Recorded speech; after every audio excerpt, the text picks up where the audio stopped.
1936 and 1939.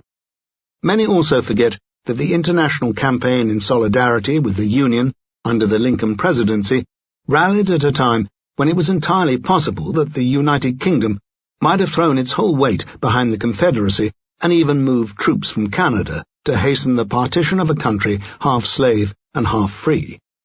This is often forgotten, I suggest, because the movement of solidarity was partly led by Karl Marx and his European allies, as was gratefully acknowledged by Henry Adams in his Education, and because the boycott of Confederate goods, the blocking of shipbuilding orders for the Confederate fleet, and other such actions were to some degree orchestrated by the founders of the communist movement. Not the sort of thing that is taught in school when Abraham Lincoln is the patriotic subject. Marx and Friedrich Engels hugely admired Lincoln, and felt that just as Russia was the great arsenal of backwardness, reaction, and superstition, the United States was the land of potential freedom and equality. Now that all other examples of political revolution have become obsolete or have been discredited, the issue is whether the United States is indeed a different sort of country or nation, one that has a creed or an ethic that imposes special duties on it.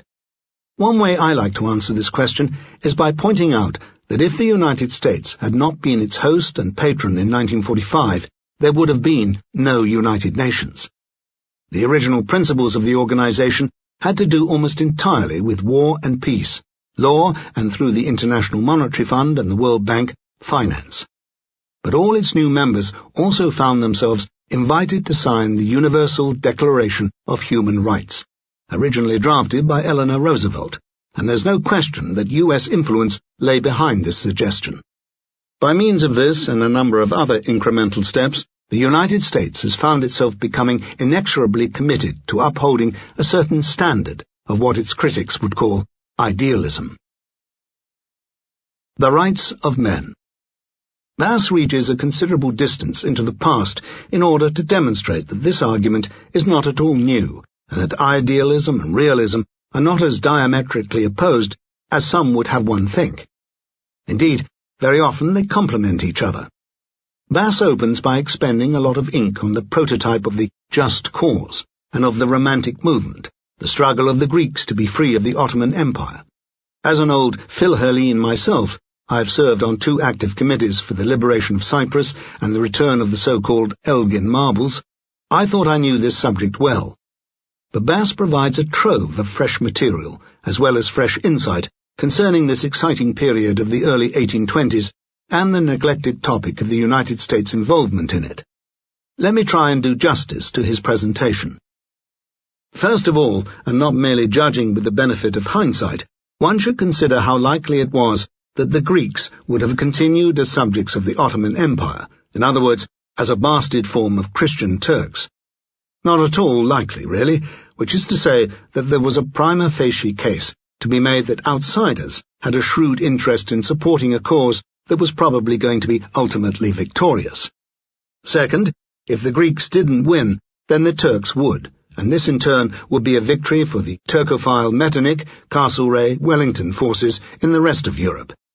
In other words, in this case, as in others, failing to help one side was the same thing, strategically as well as morally, as helping the other. It is not as if famous American realists, theoretically opposed to intervention, have not also embroiled the United States in some grave foreign quarrels in their time, from Cambodia to Chile to indeed Cyprus.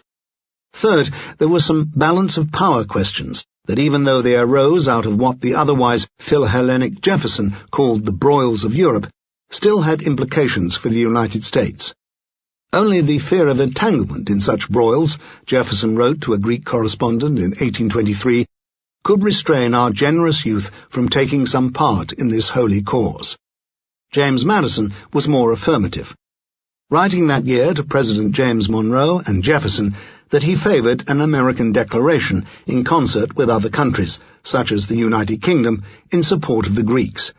And the ethnologist, American diplomat, and former U.S. Treasury Secretary Albert Gallatin proposed what Bass writes would have been the United States' first humanitarian intervention.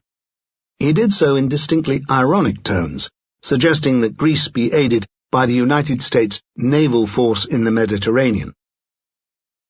1 frigate, 1 corvette, and 1 schooner. This was even less of a navy than the Greek rebels could call on. But the point, not dwelled on by Bass, alas, is that only a few years previously, Jefferson had sent the Navy, as well as the newly created U.S. Marine Corps, to shatter the Ottoman fleets that were both enslaving American crews and passengers and denying free trade through the Strait of Gibraltar. The move had led to a huge increase in American prestige, as well as to vastly enhanced maritime commerce. Why should the two thoughts not occur again at the same time in the same minds? In the end, then Secretary of State Adams carried the day against that improbable champion of liberty, the slavery apologist John Calhoun, who was then Secretary of War. And the United States did not go abroad in search of a chance to destroy the monster of Turkish imperialism. As if in compensation, however, the White House proclaimed the Monroe Doctrine, which denounced the odious and criminal slave trade and freely issued warm expressions for the future of Greek statehood. It is very often by those sorts of crabwise steps and political trade-offs that the United States finds that it has, perhaps in a fit of absence of mind, avoided one humanitarian commitment by implicitly adopting other ones. These days, this happens every time someone who wants to leave, say, a Saddam Hussein alone, is rash enough to wonder out loud what should be done about Darfur, Myanmar, also known as Burma, Tibet, or Zimbabwe. History has a way of adopting such taunts, or at least of playing them back to their originators. And this, as Bass shows, is how the international community has gradually moved from double or multiple standards to something like a more intelligible and single one. Sovereign sovereignties. It is either unfortunate or significant, and probably both, that so many of Bass's early examples have to do with confrontations between a Christian or liberal West and a Muslim or imperial Turkey. In addition to the Greek case, there is the European powers' protracted intervention in Syria between 1841 and 1861 to underwrite and guarantee the lives and freedoms of the Christian minority there, which resulted in the country's partition, or if one prefers, the emergence of a quasi-independent Lebanon. This was followed in depressingly swift succession by British Prime Minister William Gladstone's campaign for the cause of the martyred Bulgarians in the 1870s, and US Ambassador Henry Morgenthau's extraordinary dispatches in the early months of World War I about what Morgenthau called the race murder of the Armenians by the Ottomans. Even though I do not really believe in the category of race, I find this term more dramatic and urgent than the legal scholar Raphael Lemkin's genocide. At any rate, an amateur reader, or perhaps a resentful Muslim one, could be pardoned for taking away the idea that the West's views of human rights and humanitarian intervention were formed in opposition to the manifest cruelties and depredations of the Turk, or as he was sometimes called, the Mussulman. In fact, the fight over Jerusalem and its status seems to have gone on for longer than most people know. The 1853-56 Crimean War that opposed the Russian Empire to the British, French, and Ottoman empires being only one of many occasions when Christian states have fought one another for control over the holy sites of Palestine. The argument over sovereignty and legitimacy, or the argument from the Peace of Westphalia, as it has come to be known by post-Meternicians, such as Henry Kissinger, was very familiar in the mid-19th century. In the United Kingdom, which was the fount of most of these claims and their transmitter to the United States, the difference between those who invoked sovereignty and those who scorned it as a cloak for despotism and aggression was very nearly a stand-in for the difference between Tory and Whig. There is not in most of Europe any equivalent of the American tradition of right-wing isolationists, from Charles Lindbergh to Pat Buchanan. Arthur Wellesley, Duke of Wellington, and British Prime Minister Benjamin Disraeli, who despised the Philhellenes as poetry-sodden subversives, were robustly unhypocritical about wanting the Turks to win, and especially enthusiastic about this should it inconvenience the Russians. Not everyone was an Islamophobe.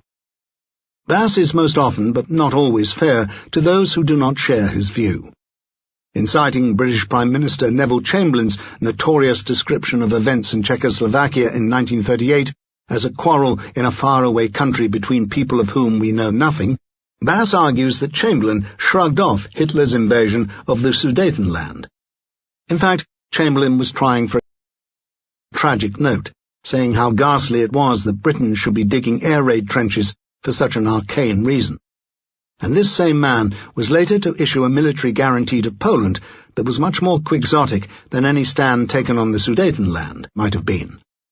Neither he nor any other Tory of the 1930s would have hesitated for a second to dispatch British troops to any part of Africa or Asia, however far away or unknown, if doing so would have served the needs of empire. It is mainly the retrospective guilt of the final solution and the shared failure of the Allied powers to do anything to prevent it that invests arguments such as Bass's with the tension and anxiety that surround them today. I think that many rational people would applaud the defeat of German imperialism in 1945 on grounds more than merely humanitarian. Yet here is the journalist Robert Kaplan, cited by Bass in the immediate aftermath of the attacks of September the 11th, 2001. Foreign policy must return to what it traditionally has been, the diplomatic aspect of national security, rather than a branch of Holocaust studies. Kaplan was arguing, by means of this rather jarring contrast, that the humanitarian interventions in Bosnia and Kosovo have been luxuries. But this runs the risk of making a distinction without much, if any, difference. Did the United States not have a national security interest, and NATO an interest of its own, in forcibly repressing the idea that ethnic cleansing within sight of Hungary and Romania and Greece and Turkey and many other combustible local rivals could be rewarded and that its perpetrators might go unpunished? Was not some valuable combat experience, and indeed nation-building experience, thereby gained? Were not some flaws and weaknesses in the post-Cold War international system, most notably those of the United Nations, rather usefully exposed? And then, a few years later, were the United States' hard-headed interests in Afghanistan not to be considered connected to the liberation of the Afghans themselves from medieval tyranny? These and other questions are not novel. They have a long and honourable pedigree, as Bass's book demonstrates. Bass rightly points out that interventions are not invariably mere simulacra of, or surrogates for, superpower or imperial rivalries. Thinking that they are is the mistake currently being made by the vulgar apologists for China, Iran and Russia, three countries that opportunistically are seeking to ally themselves in the Shanghai Cooperation Organization, but that denounce all human rights initiatives taken by others as colonial. I wish Bass had found more space to debate the pros and cons of smaller-scale, non-superpower interventions. Tanzania's invasion of Idi Amin's Uganda, for instance, or the Vietnamese overthrow of the Khmer Rouge, both in 1979. But he does mention what he calls the role of the regional middleweight in more modern times, such as the part played by Australia in East Timor's transition to independence. Regarding the pain of others, Bass has a considerable gift of phrase, even though one might not rush to adopt his term atrocitarian as a nickname for those revolted by acts of genocide. He also has a jaunty flair for recognizing such cynicism in others. It is not without relish that he cites Disraeli's dismissal of merciless humanitarians.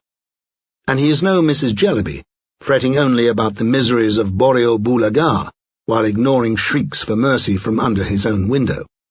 On the whole, he makes a sensible case that everyone has a self-interest in the strivings and sufferings of others, because the borders between societies are necessarily porous and contingent, and are, when one factors in considerations such as the velocity of modern travel, easy access to weaponry, and the spread of disease, becoming ever more so. Americans may not have known or cared about Rwanda in 1994, for instance, but the effect of its crisis on the Democratic Republic of the Congo could have been even more calamitous. Afghanistan's internal affairs are now the United States's. In fact, they were already so before Americans understood that. A failed state may not trouble American sleep, but a rogue one can, and the transition from failed to rogue can be alarmingly abrupt. Taking a stand. The lines from which the title of Bass's book are taken are drawn from Byron. For freedom's battle once begun, bequeathed by bleeding sire to son, though baffled oft, is ever won. These were posted by a militant of Solidarity in the Lenin shipyard in Gdansk in 1980. Could the West's